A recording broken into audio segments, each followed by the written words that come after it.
তুমি বুড়ি বুড়ি কেলা সাড়া দিছো আমারে সাড়া দান বুড়ি ব্যস্ত নি বললা বড়া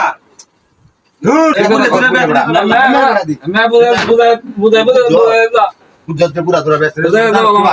এই চিন্তা মান যা কইছো মুতি না বুড়ি ধরে ব্যস্ত নি বড়া কেলা কইছে রে তুমি তুই পুরা তোরা ব্যস্ত আমি তো খাবো ভাই এনে বই থাক বড়া চিপ পারে বড়া বুঝলো কে লাগে জিনিস থেকে কে লাগে আল্লাহ কইছে যারা বেহেশতি হবে হ্যাঁ এরা এই সময় পুরা থাকতো না এরা জন থাকবো এরা নূরের চেহারা থাকবো বুঝছো এটা আল্লাহ কইছে যে তোরে কোন বড়া কই দিছে যে বুঝে তোরা ব্যস্ত কেলা কইছে দিয়া হ্যাঁ কেলা কইছে মান যা কইছো মানুষের কথা তুমি ঠিক কেলা নূরের চেহারা থাকবো তখন আর বৃদ্ধ থাকবে না জন থাকবে সবল থাকবে গেলমান হয়ে যাবে এরপরে আরো কথা হইলো আদম আলাইহিস সালামের মতো লম্বা হবে